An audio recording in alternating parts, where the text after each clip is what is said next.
जय हिंद, नमस्कार, जोहार सबको. Welcome to my YouTube channel. Today I'll talk about oral tradition, the Miji-miguñ, which is known by Apatani. Miji-miguñ, the oral tradition of Apatani, are believed to be the sacred, transcendental, and corporal element of Almighty God, which exists as one of the attributes in the universe since eternity. It is the source of my talk on Apatani culture, philosophy, and their way of living. Okay.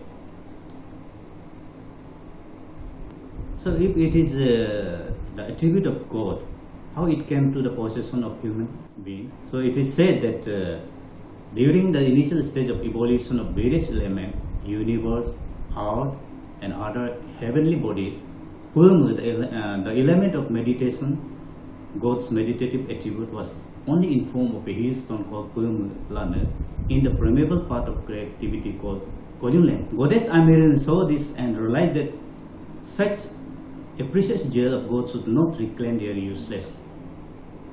So she took it and gave it to Atocharung, the custodian god of knowledge and wisdom, who brought it into the path of meditation, which led and reached into the human faculty of meditation. Therefore, it is believed that Atocharung distributed the knowledge and wisdom to every living being upon this earth as his blessing. How it was disseminated to the human being, it is discussed in the verse of Charung Hulu. This oral verse was recorded from Sri Gyati Tajo, a renowned priest of Hari village. Here, Hulu means teach, giving of sacred knowledge. It begins by vividly describing the evolution of sacred oral literature, its source, who and how it was received from the god, and how it was disseminated to the human being. So here is the verse. It is in Apatani. So I'll read it out for you. Kedi aba hobo mudo hobo ohobone. Jidu jibune gondu gombune jid ahaji sumi ahagon sumi. Ahaji suka jisu hulu ahagon suka gonsu hulu panuhu. Ahaji mami ahagon mami. Ahaji maka jima hulu ahagon maka goma hulu. Ahaji dumi ahagon dumi hulu pasi. Ahaji duka jidu hulu ahagon duka gondu hulu ahacharumi hulu palu yayu palu. Ahacharum ka charu hulu panuhu agung bajra jarmapa.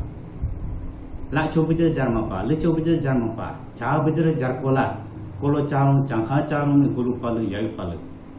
Kolo charum ka hulu panu yayu panu barnu parlenu. Agung bajra jarkola, le chobajra jarkola, la chobajra jarkola hulu panu ato charumi. Ato charu ka hulu panu ato dotumi achipenjimi jiruberimi tabi pechimi avatanimi ato nehami hulu palu yayu barlu. Its essence means, it means we, the greater spirit, created this universe by defragmenting itself with a big load and lobby. Then the sacred knowledge of Miji-miguñ, that is his awareness, also spread over to the matter and space. Due to the conjugal relation of Kedi Hobo, the matter, and Mudo Hobo, the sky and space, or space, their awareness came together and got combined. And this combination of awareness within the matter and space transformed into Jidu and Gondu. Jidu and Gondu, the transformed awareness, familiarized it to Ahajisu and Ahagonsu, who shared it with Ahajima and Ahagoma. And Ahajima and Ahagoma taught this to Ahajidu and Ahagondu, who impregnated the heart of Ahacharung with sacred universal knowledge and awareness. Then Ahacharung transmitted this knowledge neither through speech nor through any symbol or action, but through telepathy to Kolocharung.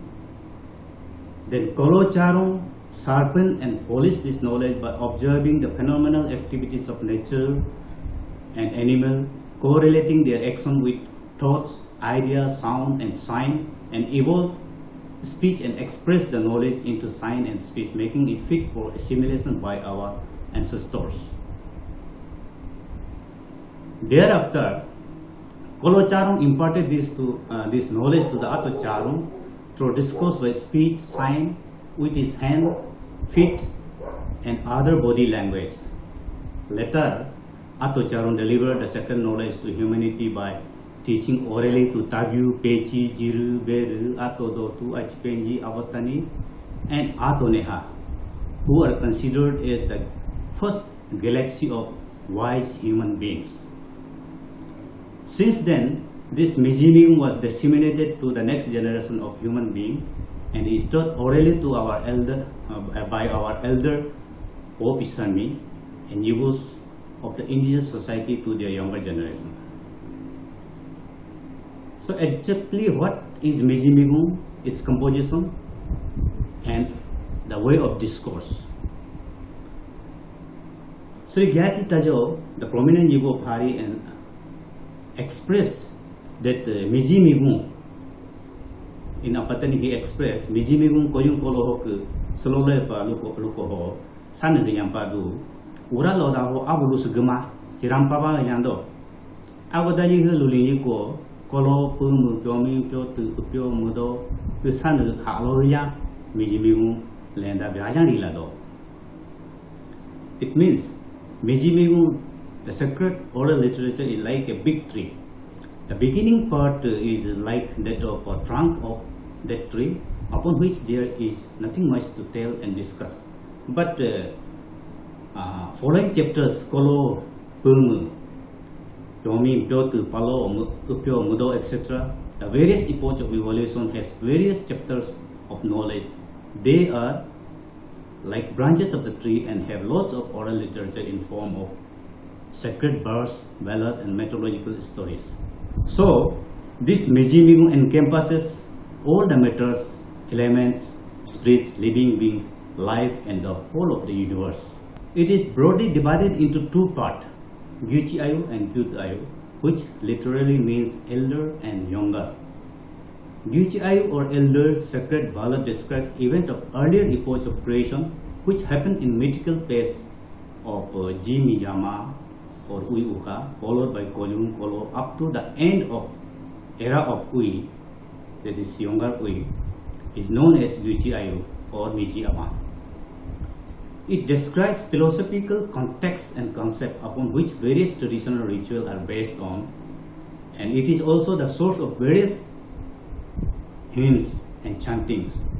Miguñ is basically stories in prose form, and Ayu is ballad song sung during the auspicious occasion of various festivals between two peoples, asking and telling each other on the themes like mythology, tradition, cultural values, ethos, moralities, etc. of different eons.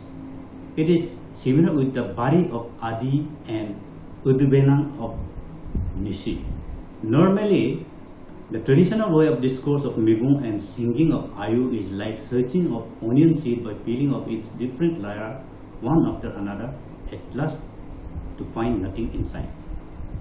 Interesting.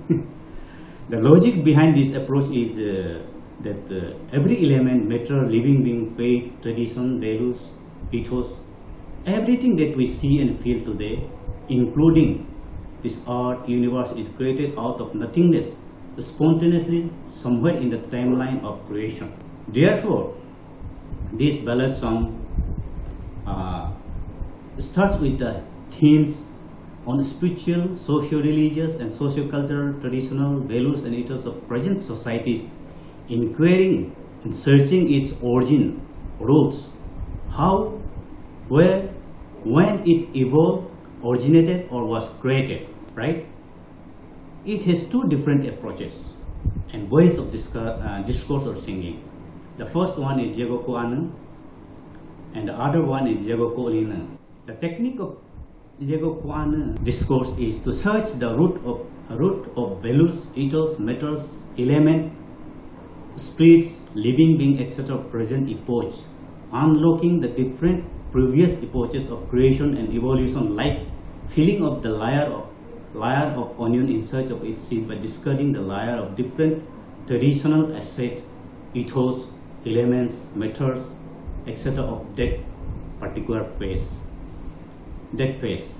It starts from the present period of Supung to to the mythical period of Mudo, it goes to Hui, Kolo, in search of its root, and goes into the Koyung or Jimijama, that is infinite emptiness. It is akin to the denial philosophy of Buddhism. Jago Kolina, the technique of discourse in Jago Kolina is that they came back singing about the creation and evolution of different entities from Jimijama, the infinite emptiness, like the process of growth of a small seed into a huge tree by breaking its different layer of seeds, shielded, and the soil in which it is sown or buried. The discourse starts with the narration of events of creation of the universe, art, its elements, spirits, and living beings, etc. out of Jimijama.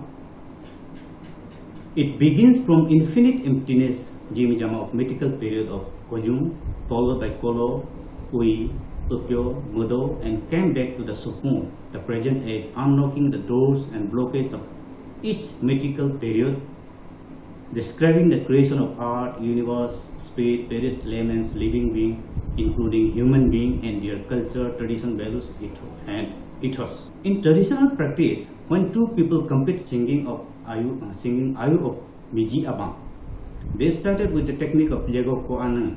They have to compulsively sing the Jago Ko'ani technique, lest their speech might not be stranded in some epoch which is believed to be very bad. Isn't it interesting? So when they sing this Miji-miguñ, this Jago Ko'ani is compulsory. One has to sing. So by adhering, now I have concluded. So by adhering to our ancient saying, Yoriku limi yorlualuho liluhapadu Miji-miguñ oho asimi ulupasidu pasiludu. The seeds are to be sown in the bed in a garden to ensure continuous supply of food. Likewise, oral tradition is to be taught compulsively to the younger generation for sustenance of one's culture and identity. So I have given what I have received from elders for the next generation through this talk. Thank you for listening to me. So I request you to subscribe my channel to know more about Apatani culture, their belief system, their philosophy, and more about the oral tradition, and also recommend your friend to subscribe. Thank you.